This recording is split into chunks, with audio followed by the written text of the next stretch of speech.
What is happening at Chelsea? Thomas Tuchel is not a happy bunny at all this morning. They fell to a concerning 4-0 defeat at the hands of Arsenal in the Florida Cup over the weekend. We are absolutely not competitive, he said. I've never lost 2 pre-season games in a row. But is it panic stations just yet, Danny Mills?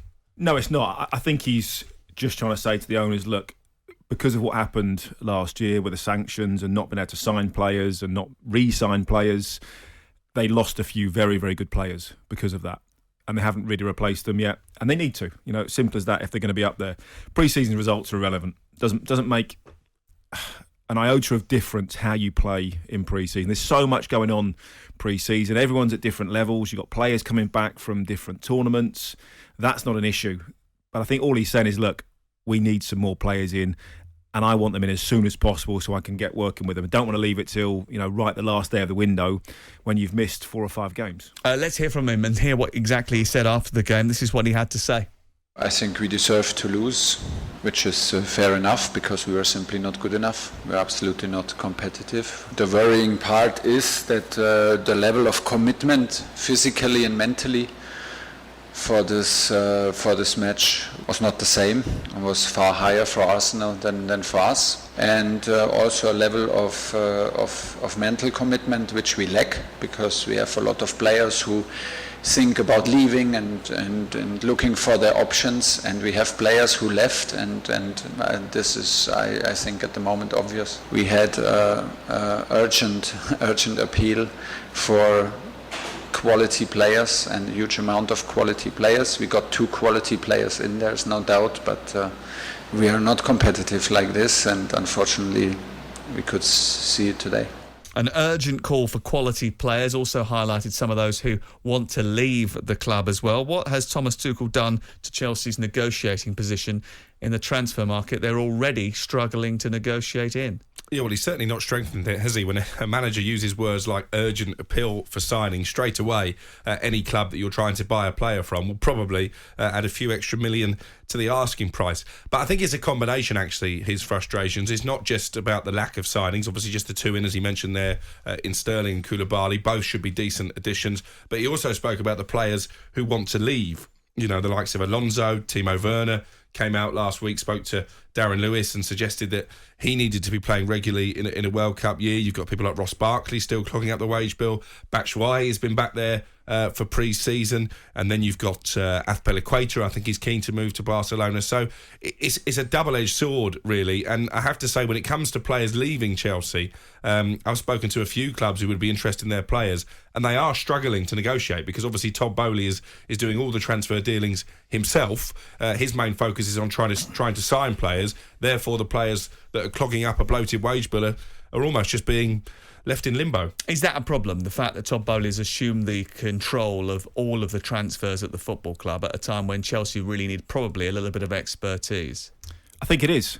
I think you've got to have somebody that knows how football works, knows what they're talking about, able to open that contact book and just pick the phone up to managers, to scouts, to other directors of football. I'm not sure he has that relationship with those people yet to get those honest deals done. And as for getting a lot of the players out, they're on huge wages. Mm-hmm. That's one of the biggest problems that Chelsea will have. That's why they've had Mixi Batshuayi for 6 years. Well, that's why they're looking at loan deals and say, well, actually, can we get them out on loan? But we're going to have to pay probably half the wages, maybe even more than that, because a lot of the clubs that want to take these players are going, well, yeah, we'd love to have them, but we simply cannot afford it. I found it very, very strange that he took control of the club and didn't put a sporting director in charge. Wasn't that because of the circumstances that were surrounding the club at the time? We've all seen the reports of problems and changes that need to happen behind the scenes. So but he's a fantastic businessman in his own right. Make a clean sweep of the boardroom. But have somebody lined up. Well, he's got Tom Glick who's coming in to help him out. But the deal that they had wasn't overnight, was it? They didn't turn up on a Friday and buy it on a Saturday. What did it take? 3-4 months to go through? Surely in that time you're headhunting people and going, right, okay, what do we need? The most important role at a football club these days, whatever you want to call it, is the sporting director. Whoever's in charge of the recruitment, the planning, the strategy of the football club. And all of that. That's the most important person at the football club. So if you're spending £4 billion on a football club, Why on earth? There's no other business on the planet where you would do that. You wouldn't go in as owner and then become chief exec yourself. But obviously there were certain things that Chelsea couldn't do because of the sanctions that were in place. Are they suffering from the fact that actually that transition took a little bit longer than many anticipated for it to take, and also that this season was always going to be a major transition after the change of ownership, and you have to accept that you're behind the 8 ball? Yeah, in fairness to you, you've been saying that for a while, that you were worried about Chelsea in terms of the top 4 because you saw it as a transitional season. But I know Thomas Tuchel has referred to the sanctions, but it wasn't because of the sanctions that they lost Antonio Rudiger. His contract was already running down. He was already deep in conversation with Real Madrid before those sanctions came in. I think they should have tried harder to keep him. The fact that they've broken their own policy of not spending big money on players over 30. I think Koulibaly is the most they've paid for a player heading towards the veteran stage of his career. I think they would have been better served to keep Rudiger. Whether he would have been willing to do that, I don't know, because I think his heart was always set on Real Madrid. So they can't blame the sanctions for that. But we're focusing on defenders, and you'll ask about the Jules Koundé situation. Mixed signals coming out of Spain overnight. But it's the forward players as well, and Tuchel was asked about the lack of goals in pre-season, and this quote was quite damning as well. He said it's the same players, so why should anything change? They still need a number 9. I mean, they've got Armando Broja there. Raheem Sterling, it's not the same players, is it? Yeah, but he's not going to play. He might play as a number 9. He did it for Manchester City. That's what he's talked about, him playing as a false 9, him and Havertz sort of rotating that position. But they need a proper centre-forward. They've let Lukaku go. There's talk even that they might let him stay on loan at Inter Milan for 2 seasons. Again, you need a plan. Obviously, the Lukaku experiment didn't work out. His relationship with Thomas Tuchel was a breaking point by the end. But who's going to come in and score the goals to fire Chelsea to glory? They finished 19 points off the pace last season. At the moment, you can't really make a case for that gap being cut down. He looked quite fractious on Saturday night, Sunday morning. He looked a little bit almost sort of agitated with what's been going on. Are you concerned about his demeanour? And are some of these problems of his own making? I think he'll just be frustrated, first and foremost. You know, he had to be patient. He knew they were going to lose players, you know, because of the sanctions or because, you know, they hadn't done the deals, as Alex just said, for the likes of Rudiger, and they'd allow those contracts to run down. And I'm sure that when he came in, you know, he was probably promised, right, okay, there's going to be money to spend. We all about the £200 million war chest that he was going to be given. Well, they're not spending an awful lot of it so far. And there are a lot of players in that squad that they need to get rid of. That just simply, there's probably 4 or 5 in there that they've bought, hardly ever played.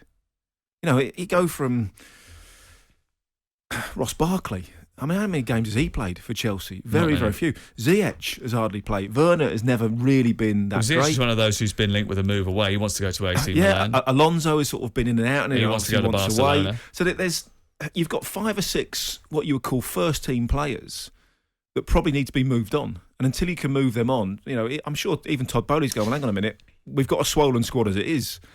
Can't just keep adding to it. We've got to get rid of these people. Well, Chelsea seem to want to move a couple of players on. They want to acquire some new talent as well. But has Thomas Tuchel caused them an issue by telling everybody their plans? An urgent call for quality, he said, and we've got players that weren't concentrated on the game because they're thinking about getting a move away. Jim White and Simon Jordan. Monday to Friday mornings from 10 on AM, on DAB, via the talkSPORT app and on your smart speaker. talkSPORT.